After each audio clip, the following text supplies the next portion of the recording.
सभी को। Hello everyone, welcome back to my new vlog.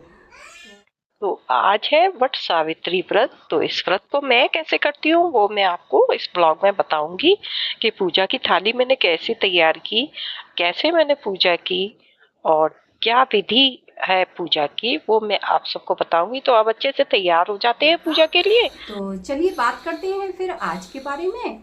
तो आज वट सावित्री व्रत है। तो ये व्रत सबसे पहले मैं बताऊंगी आपको क्यों किया जाता है। तो ये व्रत पति की लंबी आयु की कामना के लिए किया जाता है। इस व्रत की पूजा बरगद के पेड़ के नीचे बरगद की का जाती पेड़ है। हर जगह नहीं मिलता है। वैसे मैं तो पेड़ के पास ही जाके करूंगी क्योंकि हमारे तो पार्क में ही बरगद का पेड़ लगा हुआ है। तो जैसे कि अगर पेड़ काफी दूर होता है और जाना पॉसिबल नहीं होता है तो उसके लिए हम पेड़ की टहनी मंगा सकते हैं जिसमें कि फल लगे हुए हों। ये हमें देखना बहुत जरूरी होता है। तो ये देखिए फिर फल थाली तैयार कर लेते हैं पूजा की। तो आइए देखते हैं मैंने थाली में क्या क्या सामान रखा है। तो चलिए मैं आपको दिखाती हूँ फिर। आइए, मैंने थाली तैयार कर ली है। इसमें मैंने कलावा लिया है और एक बिंदी का पत्ता लिया है, मैंने महावर लिया है, ये मैंने मेहंदी का कोन लिया है और सिंदूर लिया है, एक मैंने दिया तैयार कर लिया है और ये थोड़ा सा मैंने कपूर रख लिया है। ये मैंने कपूर रख लिया है थोड़ा सा। और ये देखिए ये रोली है, ये चंदन है, ये चावल है। तो देखिए ये ऐपन होता है। आटा और हल्दी को मिक्स करके उसे पानी में घोल तैयार किया जाता है। इसका हम चौक बनाते हैं पेड़ के नीचे और उस पर हम फिर गणेश जी बनाने के लिए थोड़ी सी और मिट्टी के ऊपर ये कलावा है इसे लपेट लें 7 बार या फिर 9 बार, जैसा भी आपको जितनी भी बड़ी मिट्टी का डेला हो उस हिसाब से पूरा ढक जाए मिट्टी, उस तरह से आप इसे लपेट लें। और लपेटने के बाद उस पर रोली चावल लगा दें और ये हमारे गणेश जी बन के तैयार हो जाएंगे। तो इन्हें हम चौक पे रख देते हैं। ये फल के आकार का ही ये बनाए जाते हैं जिनको बोलते हैं बरगुल्ले। तो ऐसे ही फल लगे होते हैं तो हम उसी तरह का इसका प्रसाद बनाते हैं। तो जो कि मीठे और नमकीन बनाए जाते हैं।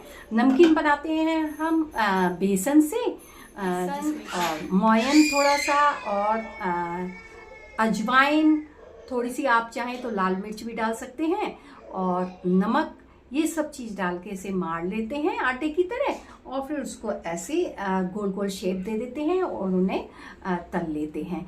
ऐसे ही मीठे कैसे बनते हैं, तो मीठे के लिए हम थोड़ी सी चीनी उसको हम गरम कर लेते हैं और फिर उसे आटे में थोड़ा सा मोयन डाल के या चीनी का वो उसमें डाल के और हम फिर उसको भी आटे जैसा मार लेते हैं। उसकी भी ऐसे गोल गोल हम हैं। और ये नमकीन देखिए और मीठे थोड़े डार्क रहते हैं। तो ये हम प्रसाद के लिए तैयार कर लेते हैं और फिर उसके बाद पूजा की पूरी थाली तैयार होती है जिसमें कि पूरी कचौड़ी जो भी आप बनाना चाहें वो आप बना सकते हैं। कथा मैं कहती हूँ, सबसे पहले गणेश जी की कथा कहती हूँ, उसके बाद में सावित्री सत्यवान की कथा है, इसमें वही पढ़ी जाती है। फिर उसके बाद लास्ट में मैं तुलसी मैया की कथा कहती हूँ। ऐसे करके मेरी पूजा संपन्न हो जाती है। फिर 7 बार हम बरगद के पेड़ पर कच्चे सूत से या फिर हम रील भी ले सकते हैं पीले रंग की। तो रील को हम पूरे पेड़ को 7 या 11 बार हम उसको पूरे पेड़ को रील से बरगद के पेड़ को परिक्रमा लेते जाते हैं और उससे पूजा करने के बाद निकालते हैं। तो बायने में आप कुछ भी निकाल सकते हैं, जैसे कि सुहाग का सामान है, आपको वस्त्र वगैरह देनी हो तो साड़ी वगैरह। पति के लिए व्रत रखा जाता है इसलिए सुहाग का सामान जरूर निकालें।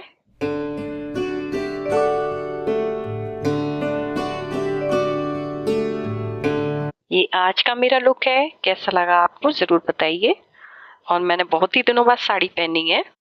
अब देखिए, अब जा रहे हैं पूजा के लिए। तो मैंने सारी तैयारी कर ली है, तो अब हम पूजा के लिए जा रहे हैं। हमें सुबह जल्दी पूजा करनी थी, तो हम सुबह 5 बजे पूजा करने जा रहे हैं। तो पास में ही बरगद का पेड़ है हमारे पार्क में ही। तो अब देखिए मैं पूजा कर रही हूँ।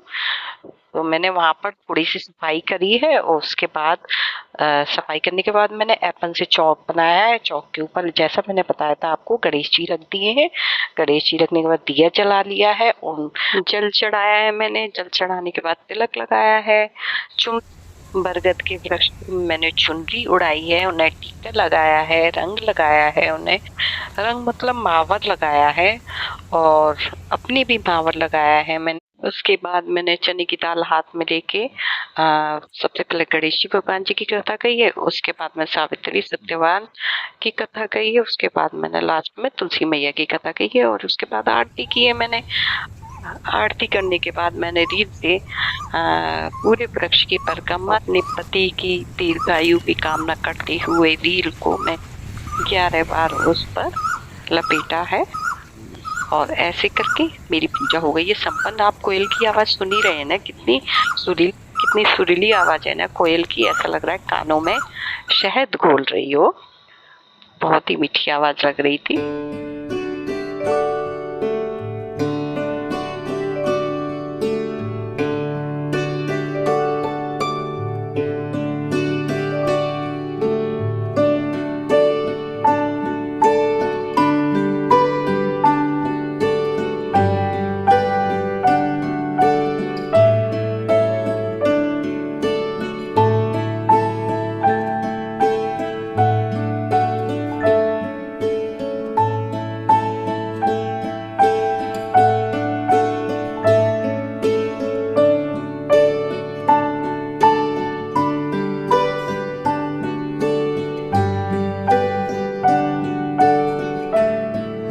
अगर आपको मेरी वीडियो अच्छी लगती हो तो प्लीज़ लाइक कर दीजिए, कमेंट्स कर दीजिए, एंड सब्सक्राइब ज़रूर कर दीजिए।